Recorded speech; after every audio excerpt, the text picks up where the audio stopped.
Hello everybody, and welcome to my channel. My name is Bloody Doodles, and today I'm going to be playing Unpacking. While I play this game, I'm also going to be discussing my thoughts on the Borderlands movie. So let's get started. We're gonna pick the red book, because I like red. We're gonna go with Bloody. Alright, for those of you who have never played Unpacking, it does have a story to it behind the unpacking elements, so if you don't want to be spoiled on any of the major moments that happen in the main character's life, I'd say go ahead and click off this video, but if you don't mind and want to stick around for the Borderlands discussion, then feel free. So, first off with the Borderlands discussion, I will be discussing the first two games as I speak of the movie, though I will try my best to not disclose any major character deaths, just to keep that kind of spoiler-free, but I will be giving away what happens in the movie, just for a quick disclaimer. Alright, so my first thoughts on this movie were the introduction and explanation of who Tiny Tina is. So Tiny Tina is introduced in the prison cell of a ship that is orbiting what appears to be Promethea? Not entirely sure which planet it was orbiting, but it was orbiting a planet. So we see this girl in a cell. She's blonde, she's wearing these cutesy little outfit, and some guard opens up her cell and basically is like, hey, you need to come with me. So when this guard takes off his helmet, it is revealed to be Kevin Hart playing as Roland. Now, I did have some apprehension upon seeing Kevin Hart portraying Roland, mainly because, as those who played the Borderlands games know, Roland is quite the serious character, and not exactly a character that you'd see Kevin Hart playing. Now, I am aware that Kevin Hart has played some serious roles, and to just kind of dumb him down to only a funny actor would severely undermine his talent, because he is a talented actor in the serious things I have seen him in. I just did not think that he was the best portrayal of Roland, and my main reasoning is just Roland's serious aspect, and the fact that Roland as a character is not funny. The comedy around his character is purely based off of his awkwardness in social interactions and his inability to pick up on social cues. So, another slight critique I had for Roland's casting was just that he looked way younger than Lilith, and in the games they kind of have this little dating thing going on, and they appear to be the same age in the games, as do many of the characters. So, Roland kind of rescues Tina from her cell and explains, like, hey, your dad sent me to get you out of this little prison, whatever. And upon getting her out of this prison, a psycho escapes his cell as well, and this psycho is known as Krieg. So Krieg was on this little spaceship that is orbiting some planet, this little spaceship prison. And, there's no explanation as to why he's there. He's just really aggressive and throwing people around, and he hits a woman who Roland identifies as Commander Knox. Now, this may sound familiar because there is a General Knox in Borderlands who, I'm going to be fully honest, I don't fully remember, but I believe General Knox was a man in the games. Correct me if I'm wrong. I'll probably correct that in editing. So we move on from this scene to an introduction from Lilith, who is telling us about this kind of legend about this thing called the sister, or the daughter of Iridia. And basically, oh, that was a cute noise. Oh, very cute. Anyway, known as, like, the daughter of Iridia. And when she's talking about this, it's very obvious that Lilith has some apprehension and is like, this is bullshit, actually. And it basically says that the daughter of Iridia has to find 2 vault keys and kind of put them together and then act as effectively the 3rd vault key and open up the vault. Later on, it is emphasized that in doing so, these vault keys will vanish, and the implications of that are that the daughter of Iridia may or may not perish upon opening the vault. So, Lilith is introduced to us as a bounty hunter who is originally from Pandora, who now lives on Promethea. And because of this, you know, she's picking up bounty hunts and, like, different hunts and just kind of trying to make do. Just, you know, get some money, live the best she can on, you know, in the universe of the Borderlands. And so, eventually, she's approached by this guy. I don't know his first name, but his last name is Atlas, and shocker, shocker, he's the Atlas CEO. He basically goes up to Lilith and says, hey, this asshole soldier kidnapped my daughter, and I need you to go get her. He offers her a fuck ton of money, and is like, what the fuck was that? God, that was loud. Anyway, so he basically offers her kind of a fuck ton of money, and it's just like, hey, if you find my daughter, you know, I will give you this, you know, I'll give you this money, and then I'll leave you the fuck alone. And she's like, you know what, fine, whatever, bet. And basically, she goes to Pandora. She ends up meeting this CL4P TP unit made by Hyperion, who we all know and some of us love, Claptrap. He basically was asleep for 30 years until Lilith arrived back on Pandora, in which he woke up and kind of told her that he was instructed or programmed to wake up when she arrived, which to her was really fucking weird. So, we go on, she finds Tina, they're attacked by Commander Knox, it's all this kerfuffle. Roland shows up with a car, Krieg's there. Krieg is effectively like her best friend or something, it's weird. But basically, they go through this thing called, Piss Wash Gully? Something like that. And it's just full of threshers, and pee, and poo, and it's just nasty. I didn't really get the joke. I mean, it did feel Borderlands coded as a joke goes, but it still was just kind of like, did we need this much piss jokes here? I mean, I kind of didn't like them, but I mean, I'm also not really fond of potty humor, if you will. Just not my fave. But, anywhoosies. So, basically, we go on, they end up going to what they call Sanctuary City, which, if you play the games, is simply just Sanctuary. They get to this little Sanctuary City, and they meet Moxie. I just want to go ahead and say that I really did approve of their casting of Moxie. And I thought she was really hot. And my friends will know just how much I love Moxie and how important Moxie being casted well was for me. So, you know, just throwing that out there, they casted Moxie wonderfully, and she was gorgeous, and I would kiss her 1,000 times a day if I could. But anywhoosies, oh, speaking of casting, I touched on the Kevin Hart as Roland thing. I did not touch on Cate Blanchett.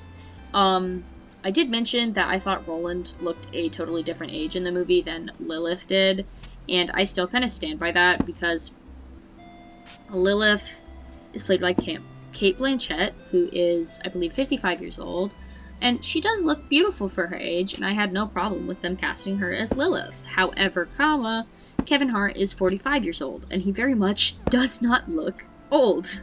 He is older, definitely. He does look, you know, his age. Well, yeah, no, he definitely looks his age to me. But, you know, it really comes down to the fact that he does not look the same age as Lilith, which in the games they are the same age, and it's pretty obvious. So, with that being said, another casting choice I thought was interesting was Tannis, and the reason I say this is because Tannis in the movie is much, much older than Lilith. And the reason I point this out is because in the games, Tannis is also, you know, similar in age to Lilith and Roland. And, you know, that's not only really the only thing I thought was weird about Tannis's casting, or changing her age, but then they went on to kind of make it implied that Tannis was supposed to be somewhat of a mother figure to Lilith, because, oh yeah, forgot to mention this little tidbit, Lilith's mother died when she was very young, and it's very much emphasized on the whole movie that her mom was kind of important, and maybe worked for some weird company. I don't really know. Like, her mom worked for some company, and was kind of a big deal, I guess. Yeah, I don't really know either. I mean, anyway, her mom was a big deal and ended up dying, and kind of handing her off to Tannis in a panic so Lilith would live. This kind of causes a rift between Tannis and Lilith, and yeah, pretty much. It just causes a rift between the two. And if I'm being fully honest, I didn't get it. I didn't understand them aging up Tannis so much just to give her some weird motherly relationship to Lilith. It just really didn't seem right, if I'm being fully honest. I didn't get it. And, you know, call me a Debbie Downer, but really it's like, did you really need to do that? Or could you just create another character for Lilith to connect with in that way?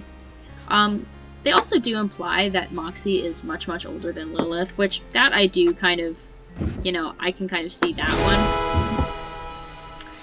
Because in the games, not Lilith, in the games, Moxie is a mother of 5, well, was a mother of 5, 3 of them passed away in, you know, off-screen, we never met those children. She's a mother of 5, and she has had 3 husbands. So, you know, that being said, Moxie is fit to be an older woman, and fit to be old enough, kind of old enough to be Lilith's mother. However, that does kind of imply that Cate Blanchett is supposed to be playing, like, somewhat of a 30-year-old, which, listen, I think Cate Blanchett looks beautiful, and I think she aged wonderfully. She does not look 30, though. She does definitely look, you know, in her 40s or older. So I just kind of... The discrepancies in ages for the characters, although they don't have, like, confirmed written down ages in the games, I just thought it was kind of weird how we took a few characters that were so obviously, like, in maybe their late 20s, early 30s, and then took some of them and aged them up willy-nilly just to, you know, make their story fit. So, they find out from Moxie where to find Tannis. Tannis leads them to the Caustic Caverns, I think is what it was called.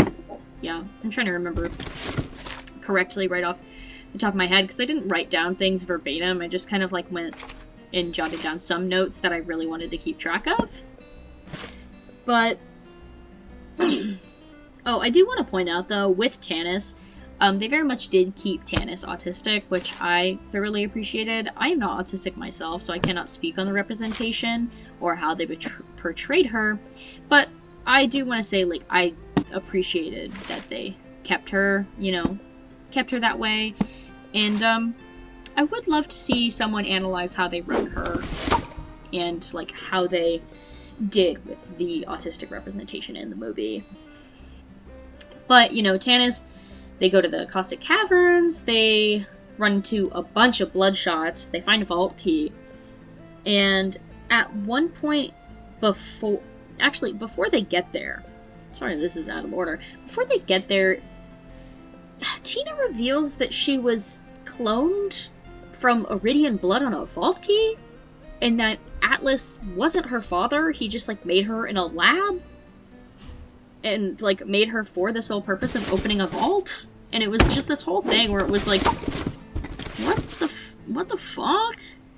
What the fuck? But anyway, so, like, up until this point, like, up until, like, well into them finding the second vault key that they needed, because they had already, before meeting Lilith, found the first one. But they needed the second one, because there needed to be 2 vault keys to locate the vault, and then one needed to be inserted into the vault, and then the Daughter of Iridia, like, effectively acts as the third vault key. So, when it comes to them finding the vault keys and stuff, like, Lilith finds the second vault key very easy and kind of dumbs it down to being lucky, but then there's a point where they need to be in an elevator, and they're like, hey, we're gonna die if this elevator keeps going up, and then the gang, minus Roland, because he was left behind for a moment, got teleported, and Tina kind of, like, boasted about it and was like, oh my god, I'm so cool, I did that with my brain. Unbeknownst to her, it was actually Lilith who did that. So that was the first glimpse we got at Lilith having siren powers, because up until this point, Lilith was not a siren. Well, she wasn't even a siren at this point. She just, you know, wasn't a siren, didn't have any powers, nothing. And I'm like, okay, that's great. You took away the one thing that made her, you know, kind of Lilith. But anyway, you know, they get out of the elevator, and Tina kind of eavesdrops on a conversation that Lilith has with Tina's quote-unquote father, and is like, oh, you know, fuck you, you were gonna turn me in, or some shit like that, and blows up Lilith, runs away with Krieg and Tannis. So Krieg, Tannis, and Tina end up finding the vault way too easy for my liking. Like, yes, they found it on a vault map, but still, like, if you played the Borderlands games, it was kind of really fucking hard to find those things. And, like, there was a big emphasis on how hard those vaults are to find. And then, you know, fucking Tina, Tannis, and Krieg just fucking found them? Like that? And it's just like, well, you know, that was easy. Easy to a point, and it also pissed me off. I was like, dude, what? Okay, my bad, rambling. So they found the vault, Atlas pulls up and is like, hey Tina, what's up girl? And evidently Tina's like, fuck this guy, get me out of here. And also, while Lilith was not with Tina or the gang, she goes back, she, like, ends up finding her old hometown, and finding this weird echo message from her mother, basically being like, hey, I knew that you were super important, and I, like, love you, and I'm sorry that I had to give you up, but, you know, like, you had to not be on Pandora, because it was dangerous for you here, and, like, if people knew what you were, and yada yada shit like that. And so, you know, shocker, Lilith is the daughter of Iridia. Wow, if you played the fucking games, you'd know she's a siren, you'd know what that means. You know, being a siren is basically daughter of Iridia. Ooh, scary. Whatever. I sound like I'm completely shitting on this movie, as if I hated every aspect of it, but we'll get into the parts that I liked. So, basically, Lilith, you know, pulls up to the vault that Atlas also pulled up to, and essentially reveals, hey, guess what? I am the, like, siren you were looking for. Or, not siren, daughter of Iridia you were looking for, because they don't use the term siren yet. So, essentially, she reveals that, Atlas gets all pissed off and is like, okay, you're gonna open the vault, and she's like, if I do that, then you have to promise me you're not gonna hurt Tina, because Tina and Lilith kind of formed this sweet little connection, in my opinion. I really liked their little friendship, if I'm being honest. I mean, in the games, it is heavily implied that, like, Lilith, Roland, and, like, Mordecai and Brick are all of the family that Tina has.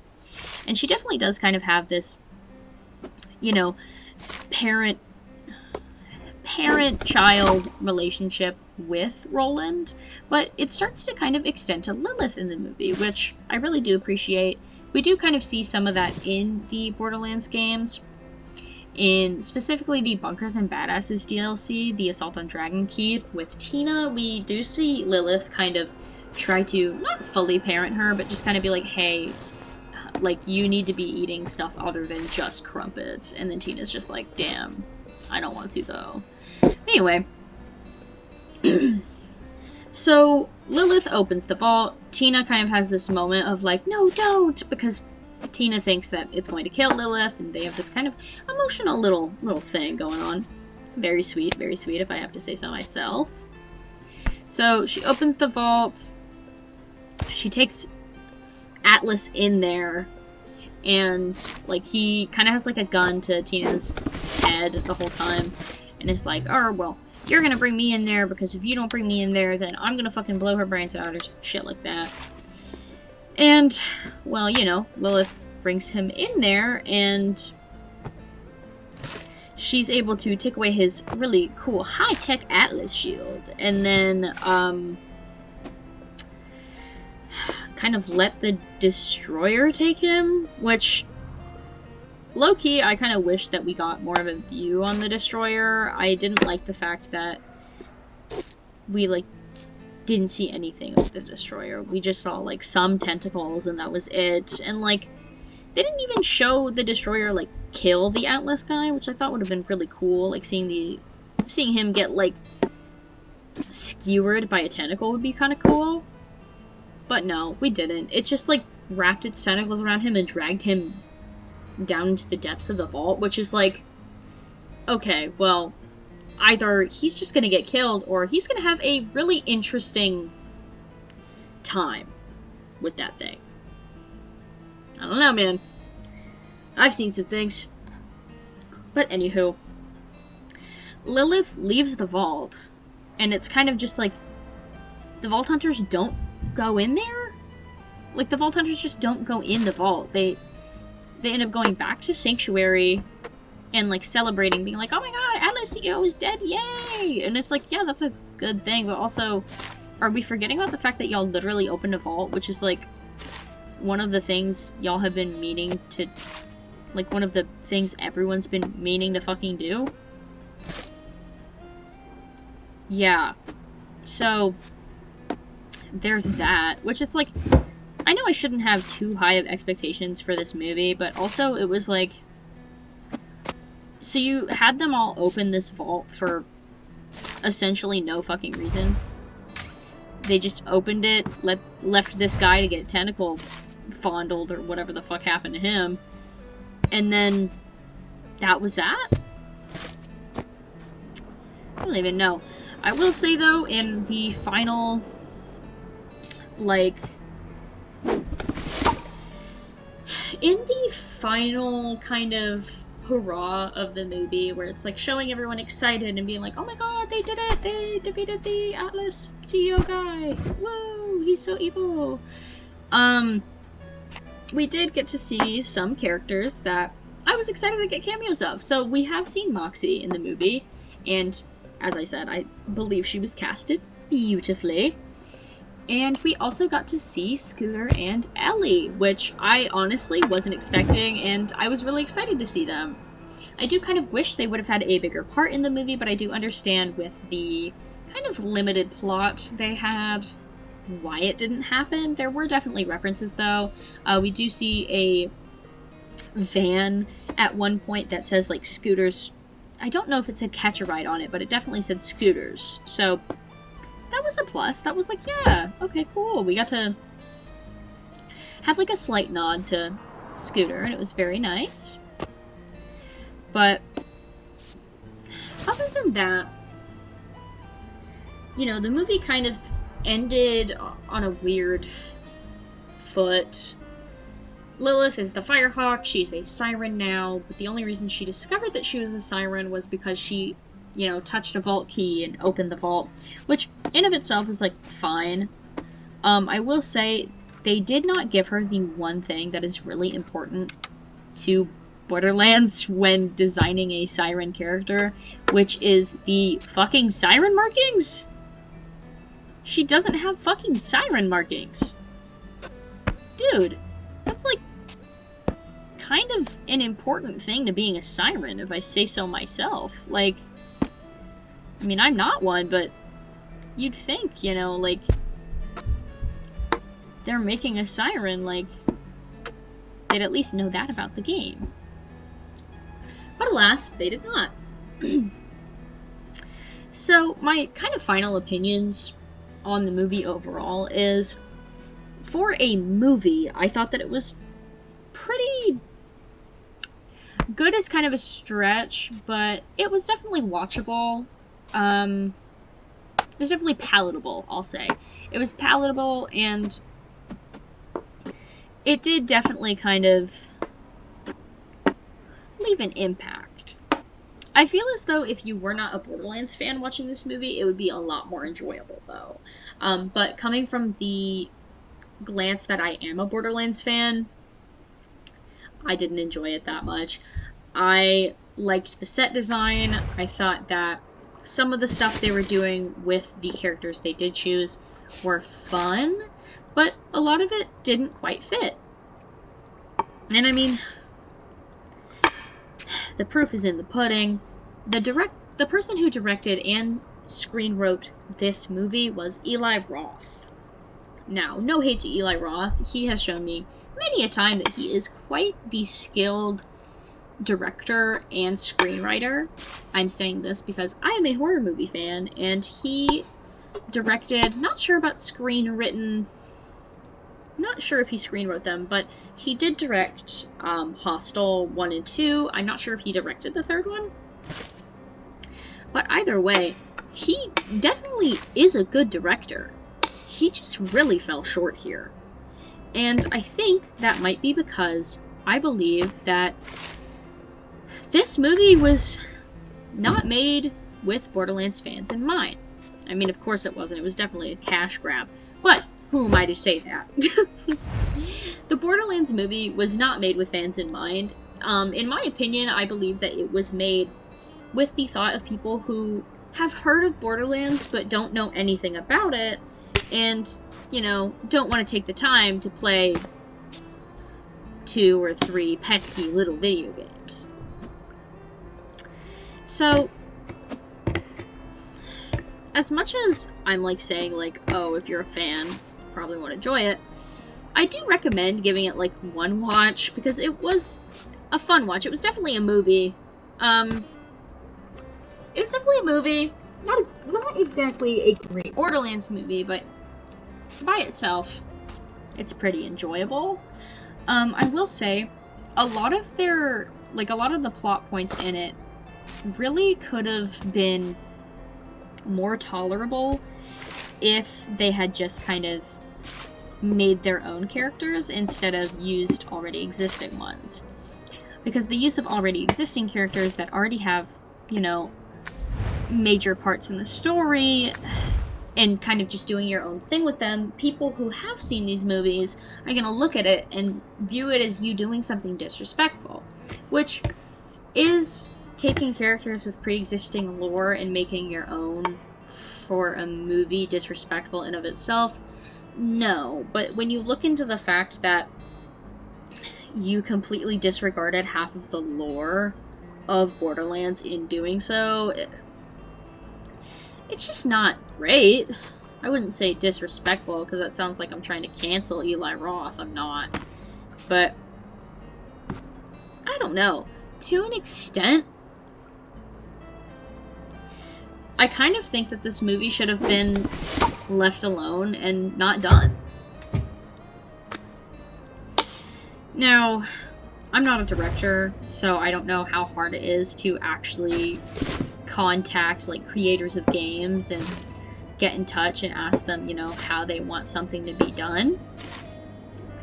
But I feel like Eli Roth didn't do that. I feel like he thought of the concept of Borderlands and was like, I could definitely do something with this story building, and made up his own stuff with characters that are already pre-existing, purely because, you know, either he knew that these characters had, like, kind of a value of, like, oh, their name being in this film will give me views, or because he just simply didn't really have any ideas to create new ones. Which is no hate. I mean, if you don't want to create new characters, who's saying you have to? But still, I feel like if this movie was just made with its own original characters, it could still be a Borderlands movie, just it would be, you know, with these new original characters that I feel a lot of people in the fandom could have even grown to love, because, you know, the fandom isn't exactly known for being welcoming to new characters. Cough cough, Ava from Borderlands 3. But, you know, I mean, I feel like making your own characters is a lot better than recycling characters that already have, like, plot and a purpose and fates set out for them. I'm also still very pissed off about the fucking tattoo thing. How are you gonna have a fucking siren without the markings, dude? Like, are you dumb? Are you stupid? Sorry. Okay. Enough hating on Eli Roth for the day.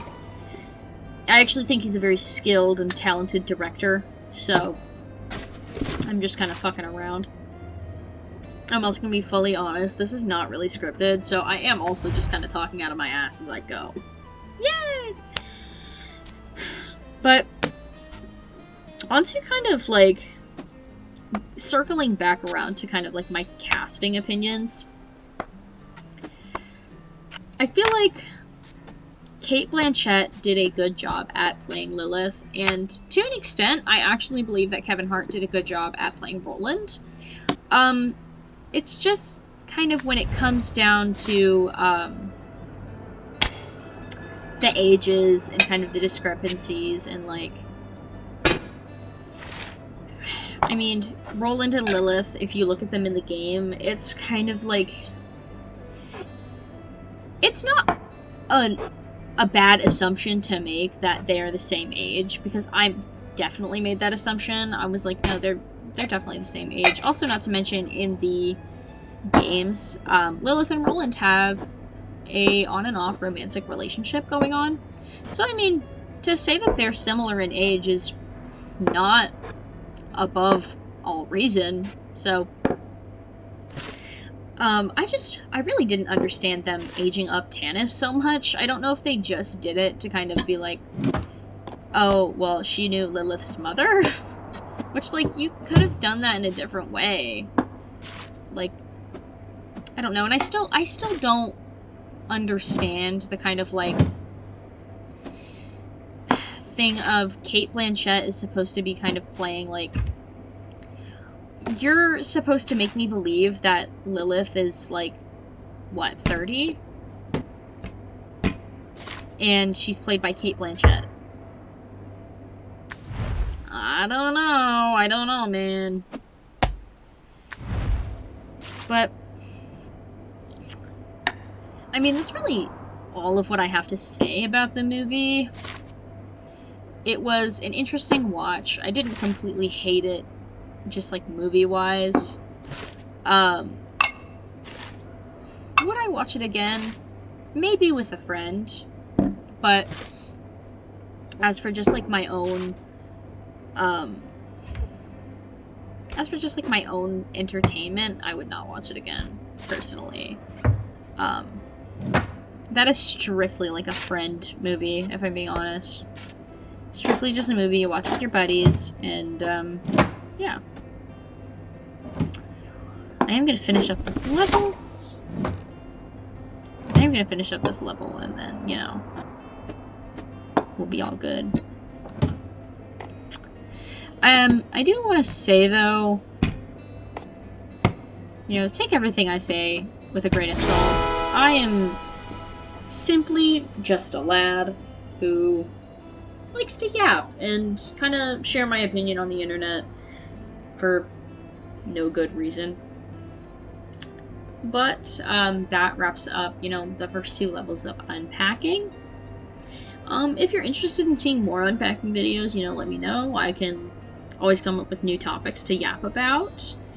And, you know, if you have any questions, comments, or concerns about the video, or even just want to have like a friendly discussion about the Borderlands movie or even the games, go ahead and drop a comment. I mean, I won't bite.